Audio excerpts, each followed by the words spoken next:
F-Bomb Cheetah, here to do a budget build anti-proton for beginners.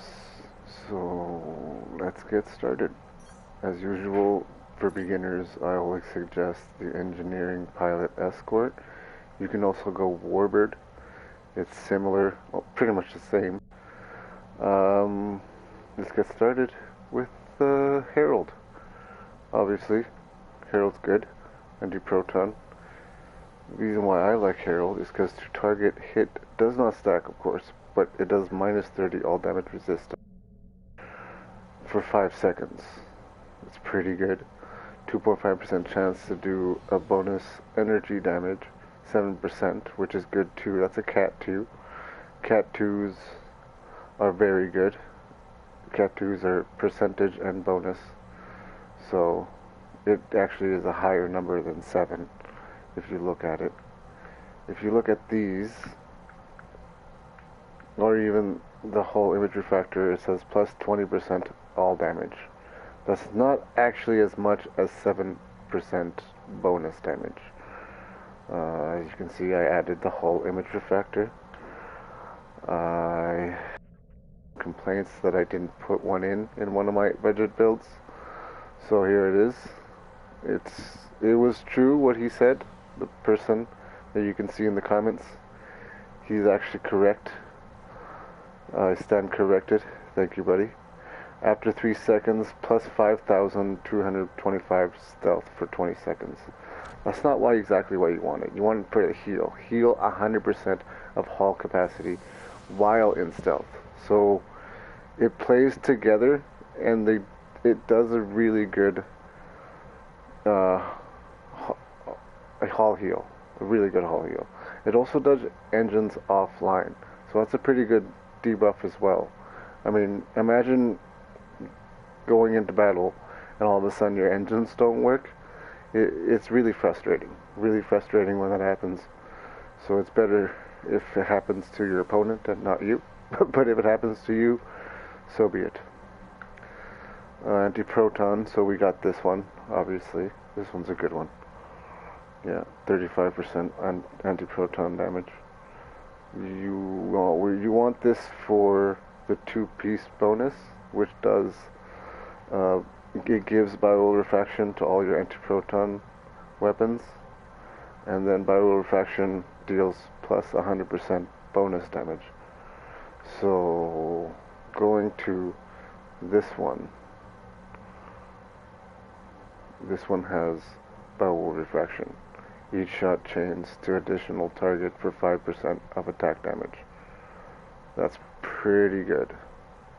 And on top of that, all of these weapons will get that, and also will have the 2-piece bonus that does plus 100% bonus damage, which is a lot, by the way. That's a huge amount of bonus damage.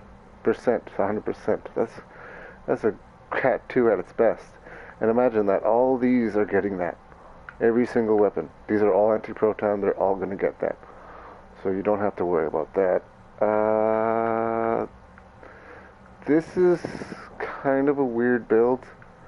I kind of forgot to fix it a little. You should actually be putting this on if you're going to do... They both come from the reputation, so it's okay. And this one also comes from the reputations. That's not bad either. And then, yeah, you still get the 2-piece bonus for this. 100% hull regeneration. That's cool. That's why my hull repair rate looks like that. 336% every minute. So it's actually really good. That's give or take how you want it, your stats. You know? Your crit chance could be maybe a bit more, but 34 is not bad. That's actually really good. Your crit severity could be a bit more how I have it, but you can go with this. Like, that's okay. I mean, some guys will have more severity because of their endeavors anyway, And so if you're one of those people, then you're safe. You can have more severity. But that's that. The reason why I have this piece here is because my endeavors are not that great. If they were, they would be at 50, and then I wouldn't need this piece. I would probably put either this piece, which is accuracy. If you see this piece, it's not just accuracy, it's control expertise. So if you do have enough endeavors to have your stats look like how it had it before, 50 all damage resistance instead of 30, your endeavors do that, then you can put that piece. That's from the Lobby store. It gives control expertise, which is good because we're actually going to move on to captain skills anyway for traits. And you'll see down here that this is a really good personal trait. It also gives plus 50 starship control expertise as well. But if you look on the top there, at the top of the blue, plus 30% energy weapon damage based on control expertise. And it's giving you control expertise. Max 30% at 300 control expertise. Not sure how much I have, but I'm pretty sure I'm at plus 20, 25 maybe. I think. I have a lot. This one's from the Lobby store. It's a must for PvP. Oh, by the way, this is actually a PvP build. Let me know if you want to see a PvE build, and I will show you a PvE build. But for now, we'll work here. This one's not budget. What you could do instead of that one is, let's see, hold on. Instead of that one, since it's a really expensive piece, it's from the promotionals. You can try this one. This one gives you shield resistance and also plus 75 all damage resistance as well. And it's from the C store. So it only will cost you 3,000 Zen. It's not that bad. I mean, Lobby, I think Lobby will actually be more expensive than getting anything off the C store, which is this one, and this one is also from the C store, Hit and Run, which I recommend strongly because self plus 75% damage resistance rating during invasive maneuvers. And that's really good. Upon invasive maneuvers expiration, self plus 20% bonus all damage for 8 seconds. That's a Cat 2, that's really good. And also a Cat 1 severity, that's not bad either, plus 30% critical severity for 8 seconds. So it's okay that your critical severity is a tiny bit low, like mine, because you can raise it to be a little more. It'll be at 187 instead of 157. But for only 8 seconds, which goes by pretty quick, but it's still pretty good. Yeah. This one's cool. I really like this one. It's a Cat 1, but it's a high Cat 1. Super good for beginner builds. It's a must-have, I think. If you go on budget, then even if you try to do the Lobby, it's not that budget doing Lobby crystal chips for traits, but it's still good to have. They're still really good to have. You can get them maybe cheaper from either your friends or also from the exchange maybe. Sometimes they are cheap, sometimes they're not. I think recently I found this one, which is the Zal Heavy Cruiser. No wait, Zal. It's the Zal, something Zal. And I think I saw that one for 220. I think I got it last for my other character for 220 million EC, which is not bad. That's actually kind of cheap for Zal, because they go for like 350 to 400 million EC sometimes, because people know its value, right? And the target audience for these kind of traits are PvPers. So anybody who's starting PvP, that's a good one to have. This one is also a good one to have, as you can see. This one's a huge debuff. Doesn't stack, but it's still pretty good. 5 seconds, but it's okay. Yeah, just always remember to put this crew station ability. Oh, which one? This one. Scatter volley 1. It doesn't matter if it's 1 or 2. Just put the lowest one, because all you're really using it for, because you don't have cannons, is the proc. So when it hits, it triggers, excuse me, it triggers the ones that say when activating fire at will or scatter valley. See that one will trigger, and then you'll have minus 30 all damage resistance rating for your target. So that's cool.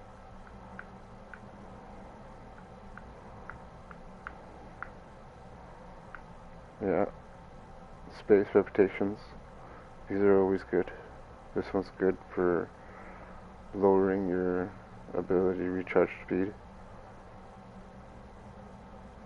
Rank 2, you have to get your reputations to tier 6 to get them out.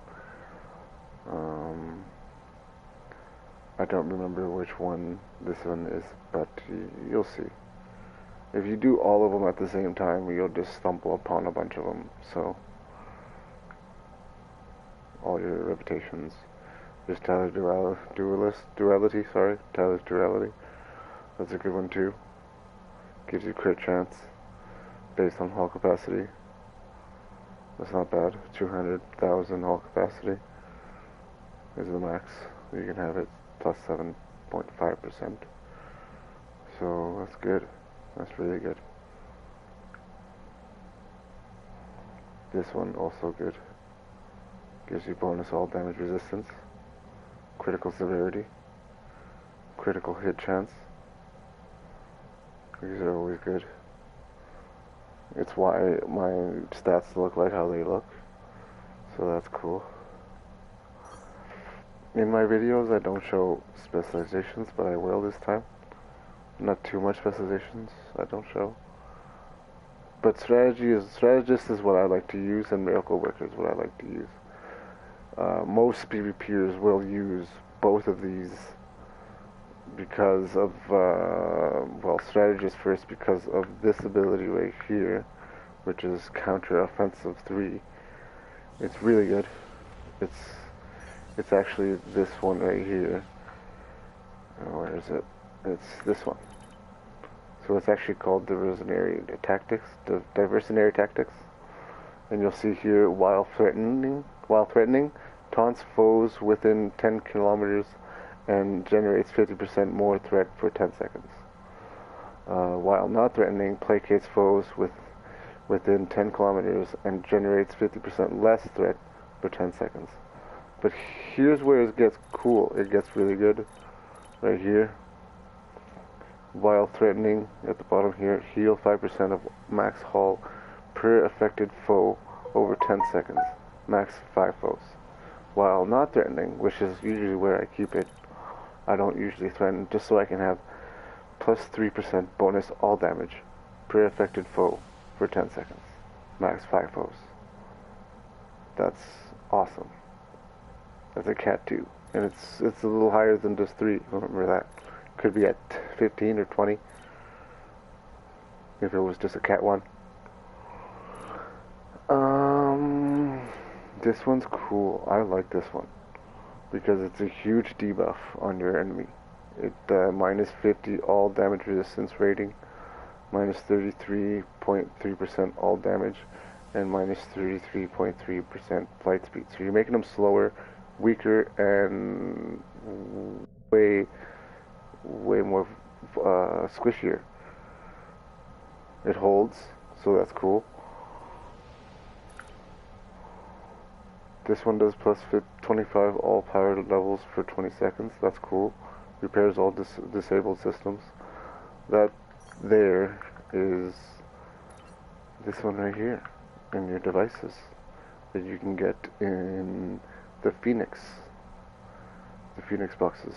If you have, I think it's a rare or a very rare. I'm not sure, but I think it's actually a rare, and it's good. It's actually pretty decent. And that has been my PvP beginner build for, well, like budget build for beginners. Sorry. I'm F-Bomb Cheetah. If you like the video, please like. If not, don't worry about it. All cool. If you want to leave a comment, please leave a comment. Subscribe if you want. Let me know what you think. Thank you. See ya. Take it easy.